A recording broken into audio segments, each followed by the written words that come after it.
Colombia's crypto use soars, and local regulators step in. More and more Colombians are using crypto, and that has regulators stepping in with rules. According to Yehudi Castro, digital transformation advisor to the presidency of Colombia, the government simply could not ignore the upswing in crypto use in Colombia, along with various scams. The consequence of all this crypto activity is that we have to be careful. We can't stand by and do nothing, Castro told CoinDesk. The trajectory is clear. Last year, Chilean crypto exchange Buda.com recorded $31.1 million in traded volume in Colombia. In the first 3 months of this year alone, the exchange recorded close to $40 million traded on the platform. It's our best year ever. In just 3 months we passed our 2020 threshold. It's crazy, Alejandro Beltran, Colombia country manager for Buda.com. Colombia is emerging as one of the fastest growing crypto markets in the region, second only to Venezuela, according to Chainalysis 2020 Global Crypto Adoption Index. Colombia ranked 9th in the index, only 3 places behind the US the same year. Peer-to-peer crypto trading platform ALTCOINS found Colombia to be its 3rd largest market globally by trading volume. The same year, peer-to-peer crypto trading platform ALTCOINS found Colombia to be its 3rd largest market globally by trading volume. The government appears to be taking note. In addition to expanding its fintech regulatory testing environment, or sandbox, to include cryptocurrency startups in 2020, regulators have issued crypto tax guidelines as well as anti-money laundering (AML) regulations. They are now conducting a pilot that allows top local commercial banks to work with notable international crypto exchanges to test certain services.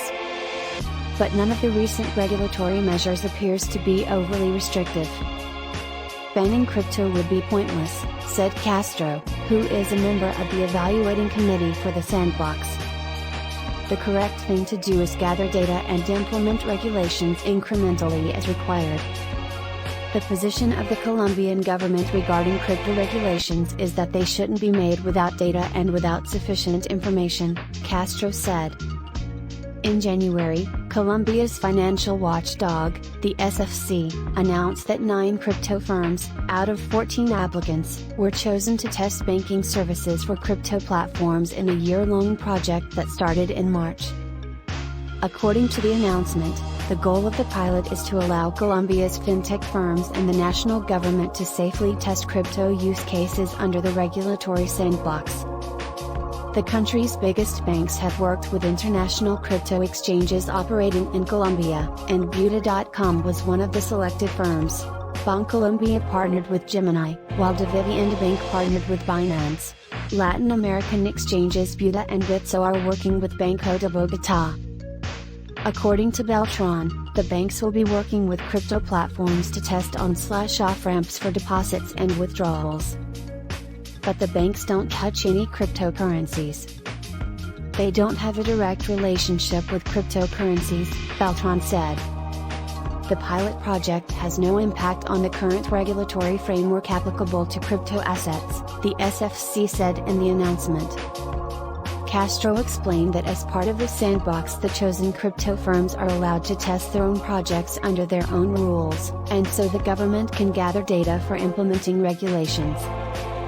But those crypto firms have to work together with the government and regulated banking institutions, Castro said, referring to the sandbox. Bank customers who are interested in the pilot project or cryptocurrencies can register on Buda. Latin American exchanges Buda and Bitso are working with Banco de Bogotá. In December, Colombia's Superintendency of Corporations published a circular that included AML guidelines for financial institutions in accordance with the rules specified by the Global Money Laundering and Terrorist Financing Watchdog, the FATF. Castro said that because banks are regulated, the partnerships between crypto firms and those involved in the sandbox presents a much easier and legal way to implement AML requirements. The exchange must implement risk management of money laundering and terrorist financing, operational risk and cybersecurity, and consumer protection measures during the test, Castro said.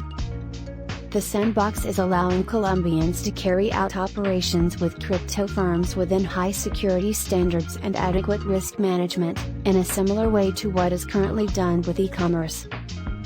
Beltran said the local crypto industry had been ready for AML regulations for 5 years. Before this we had a voluntary system, but now we are obligated to integrate it by the rules of Colombia, Beltran said. Government can't ignore crypto. Castro also said the Colombian government is not only carefully stepping into the crypto market but is looking at ways to use blockchain to fight corruption. Last year, the government began working with the World Economic Forum, WEF, on a blockchain-based solution to tracking government contracts in a transparent way.